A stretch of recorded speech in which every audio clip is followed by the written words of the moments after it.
You are listening to the Yummy Mummy podcast, the best of series. Welcome to the Yummy Mummy podcast, where you will learn brand new and shockingly different tools to lose weight for the last time. And now, here's your host, certified life and weight loss coach, Laura Conley. Woohoo! Let's lose weight for the last time using the Yummy Mummy method, which is new and different. It is not like anything else you've ever tried. So there's no macros, none of that BS. That's not sustainable, right? We literally change your brain. If you feel like you know all of the things, but you just can't get yourself to follow through, it's because you have to rewire your brain using this method. If you are not using food for what it is for most of the time, it's going to be impossible to weigh what you want.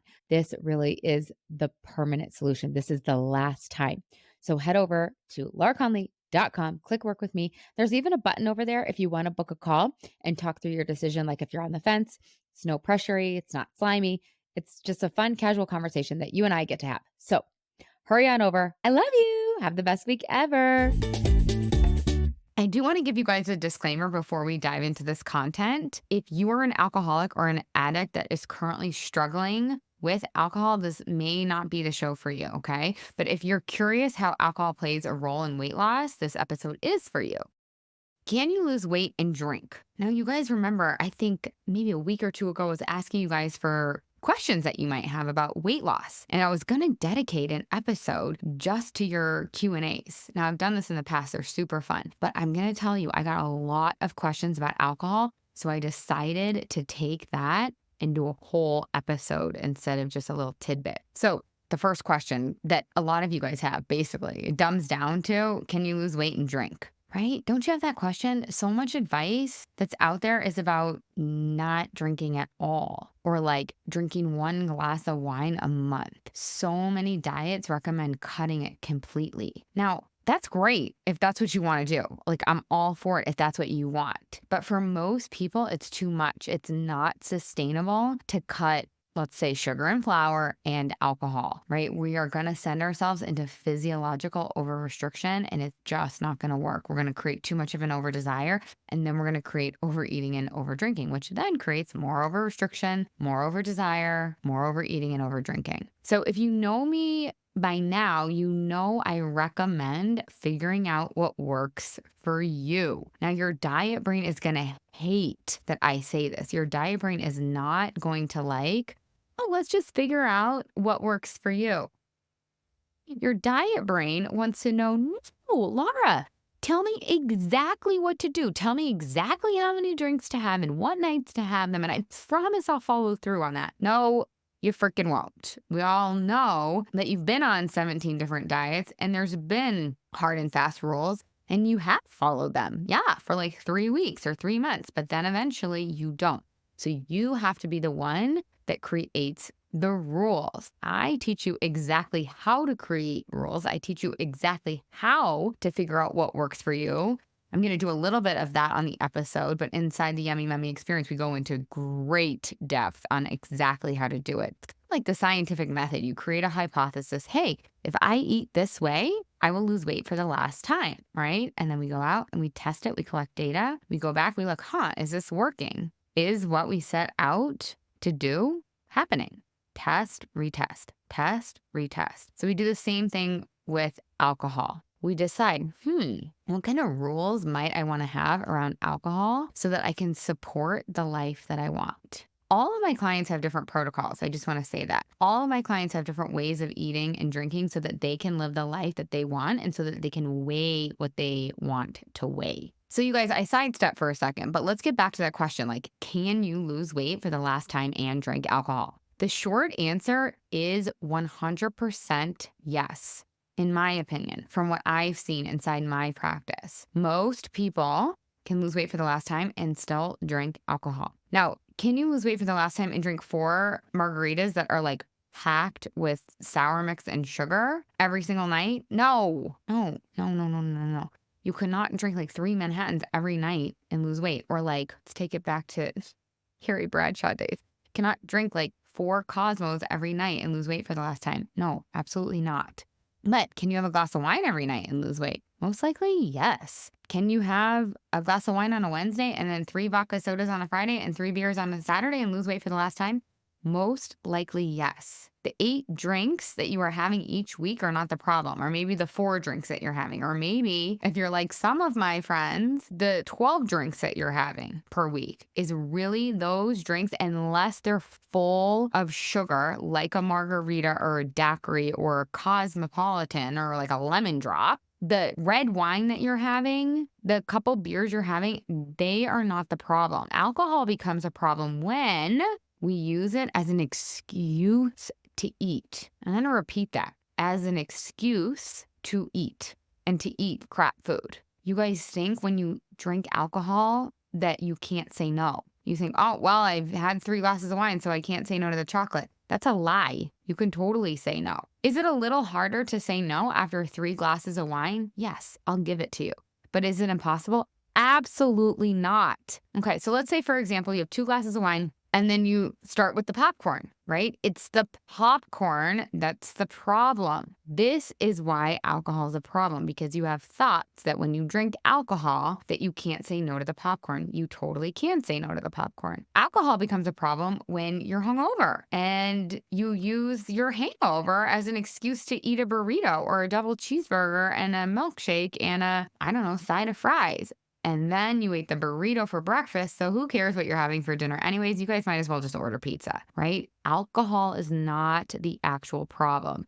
The problem is when you use it as an excuse to eat shit food that you don't actually want to eat. If we take that popcorn example, your husband gets out the popcorn or your partner gets out the popcorn and you've had 2 glasses of wine. You're genuinely not hungry, but oh, it looks good. You go over there and you start snacking. You don't have to do that. I just want to show you that there's like a lot of options on the table for you, right? You don't have to go eat the popcorn. You can say to yourself, oh, I would really like that popcorn. That would probably taste good right now, but I'm not having it. You can totally do that. I just want to like give you your power back. Now, here's what I've experienced. I'm just going to be like totally transparent with you guys. I have noticed that if I'm hungover, like say I've had a couple too many glasses of wine the night before and then I'm hungover, eating a burrito, for me, it'd be like a grilled cheese sandwich with like a ton of fries, does not make me actually feel better. It really doesn't. Maybe for a moment or two, but it doesn't like solve the hangover actually. So I want you to know that that's also a lie. Ooh, I'm hungover. I know it'll make me feel better. A big greasy blah, blah, blah.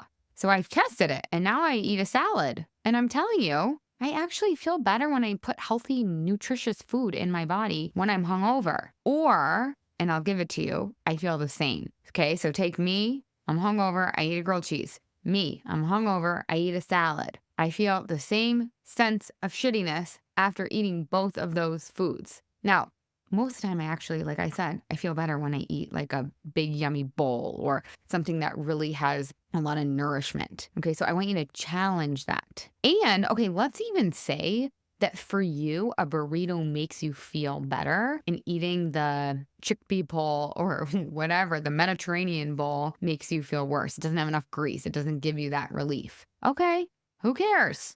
Eat the chickpea bowl and don't feel amazing physically. It's okay. Go for a hike. You know what? I love a hike. A hike? This is becoming the hangover cure podcast. Seriously, you guys, go for a hike or do a workout. Sweat that shit out. It works. Okay.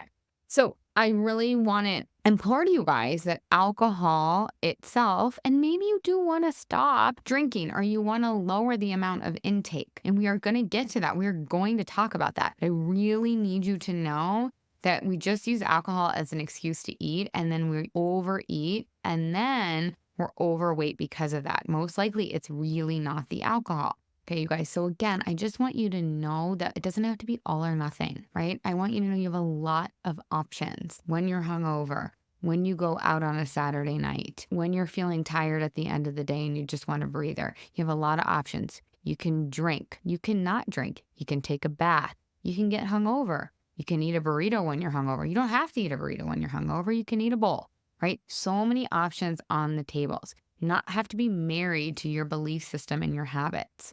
Okay, so a lot of people wanted to know what I recommend you drink if you're gonna drink. I recommend you drink wine, not sugary, like gross, like demi-sec champagne, No, get like brut champagne. Don't be drinking like Gewürztraminer over there if it's like one of those sweet ones, or like port wine, right? Just like your normal Cab Sauv, your normal good old GSM, normal red wine, your normal white wine. That should be fine for you. Or clear liquor with soda water, like those ranch sodas or ranch waters or whatever. Those are getting popular now. I think it's like tequila and soda water and lime. And my girlfriend, she actually puts like a orange slice in there. I think that's a great idea. And then beer too. I actually, for me, don't love drinking beer in terms of maintaining my weight. I actually think it gives me a little bit of a bump. But typically wine, beer, and clear alcohol, and even brown alcohol too. My husband loves his, what does he like? Oh, rye. Typically, those drinks will not raise your blood sugar. And that is what I care about. It actually lowers your blood sugar, right? That's sometimes why you feel like really hungry after you've maybe drank something and you don't have food in your system. So it actually lowers your blood sugar. And again, if you drink a lot, like if I drink a margarita, that will raise my blood sugar because there's so much actual sugar in it. But things like wine or like your vodka soda, that's actually going to lower your blood sugar. So you want to be cognizant, right? You want to make sure you have food in your system and all that. You guys know that.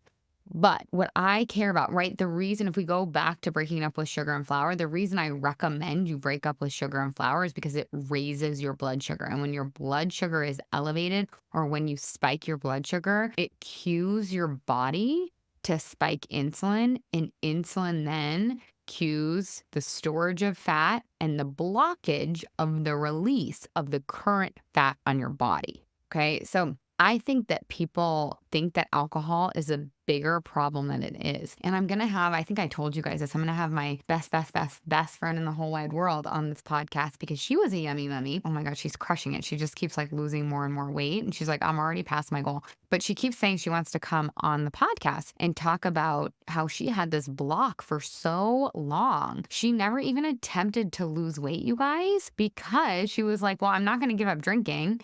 And I have to give up drinking if I'm going to lose weight. So I don't want that to be a barrier for you. I want you to be able to weigh what you want to weigh and have a couple drinks if you want to have a couple drinks, right? It is available to you.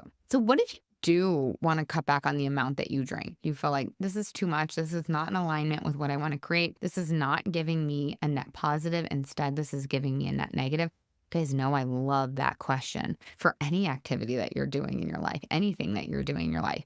Hey, is me drinking 4 drinks on a Saturday night giving me a net negative or a net positive? Overall, big picture. Is me having 1 glass of wine on a Tuesday night net negative, net positive? You can do it for anything that you do, right? I just love that question. It just anchors me into my truth so quickly. So if you do want to cut back on the amount that you drink, if you do decide that your drinking habit right now is giving you a net negative, I do not recommend that you go crazy. I recommend you start ridiculously slow. So if you do want to cut back on the amount that you drink, I also do not recommend that you give up sugar and drastically cut back on your drinking at the same time, because alcohol and sugar are both drugs. So if you give up sugar and alcohol at the same time, your brain is going to lose its mind. Like I said before, you probably will be able to do this for maybe 3 weeks, maybe 40 days, maybe 75 hard or, whatever. You really may be able to do it, but it's not sustainable in the long run. So I really like for you to pick one, pick sugar or alcohol, or really dial in your sugar, give up sugar and kind of detox yourself off of that. You guys, my clients who give up sugar, they are obsessed with the fact that they don't need sugar.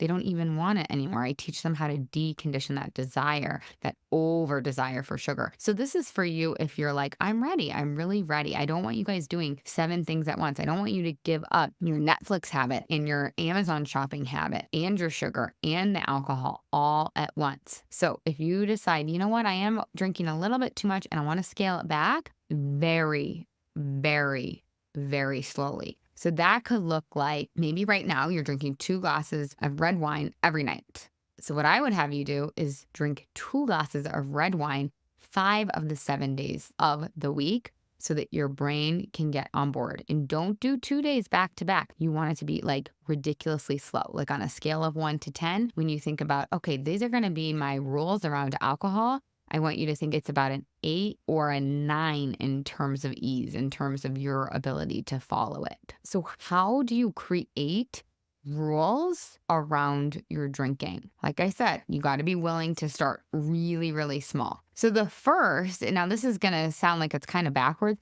but I actually really want you to sit down and decide if you want to have rules around alcohol and have your own back. If you want to have rules around alcohol, great, have rules around alcohol. If you don't want to have rules around alcohol, decide that and have your back within that decision. Now, remember, when you create rules around drugs like alcohol or like sugar, that creates freedom. Okay. This is not us creating deprivation. This is not us creating over restriction. This is not us getting you in trouble or punishing you. This is you creating rules, creating discipline so that you can create the freedom that you want to feel in your life. Will it be a little uncomfortable at the beginning? Yes. So, honoring those rules creates the life you want, right? Rules around alcohol can create freedom. Honoring those rules around alcohol can create the life that you want. That's step 1. Just decide if you want to have rules. Step 2, decide what your exact black and white rules are. You need to have these rules be so clear that a 5-year-old could understand what the rules are. So black and white, you guys. No questions. That way, your primitive brain on Saturday night, when you're like, well, it kind of said I could have a third one. I just said drinking on Friday and Saturday night. No. Get so explicit. 3 drinks, 2 drinks, whatever, or drink whatever I want, whenever I want on Friday and Saturday night. That's step 2. Decide your exact rules. Step 3. And you guys can go and refer back to my podcasts that talk about this, but I talk about in a previous podcast, compelling reasons. So I want you to create 20 reasons as to why you want to honor these rules. Why do you want to cut back on your drinking? And then number 4, create 20 obstacles that could get in the way of you honoring the rules, your alcohol protocol, so to speak. What are 20 obstacles that could get in the way? Your best friend saying, oh, come on. Oh, you're no fun. And then from there, I want you to create strategies to overcome each obstacle. No, I'm totally fun. What is she even talking about? Yeah, I can still toast her with my soda and lime. I can still have so much fun. I can be so engaged. I can be an even better friend. So those are the 4 steps if you do want to cut back. And then some bonus work is I really want you looking at the thoughts that are causing you to drink in the first place. Oh my God, I really deserve it. I just really want it. It's been such a rough day. Oh, I'm not going to be fun if I don't drink this. I want you to examine some of those thoughts. Are they true? They're not even true. What could you replace them with that you believe even more so?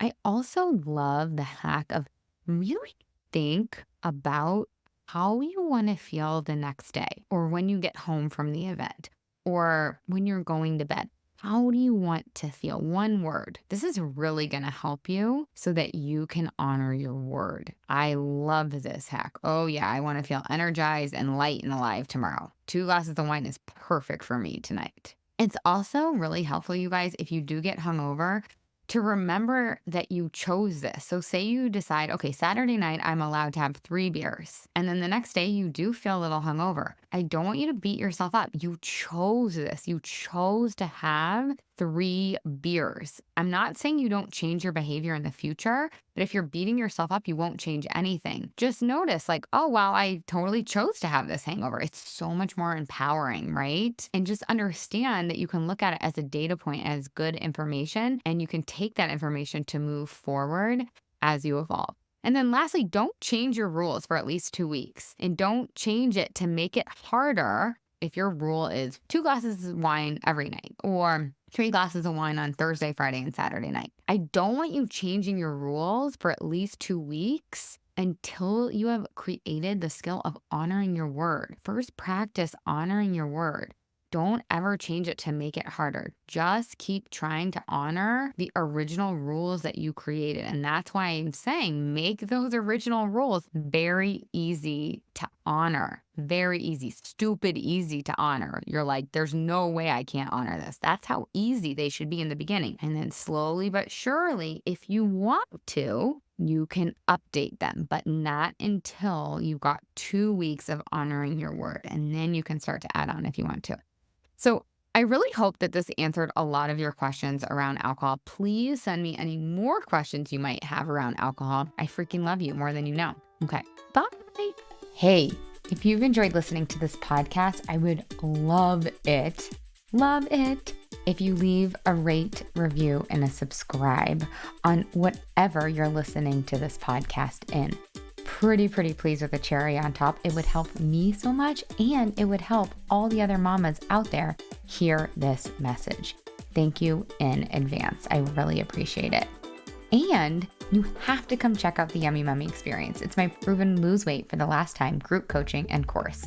Head to lauraconley.com and just click work with me. Other than that, you guys, I would love to give you a free gift. If you want your free listener only gift, go to lauraconley.com/gift. And from there, you will get your free best ever weight loss hack. So cool. The last thing I want to tell you, you guys, is I do have a free Facebook group. It's called, you guessed it, the Yummy Mummy. Lose weight for the last time, end body drama, and get food freedom. You can just search that in Facebook, or again, you can head to the show notes and you'll find the link there. All right, you guys, have the best day ever.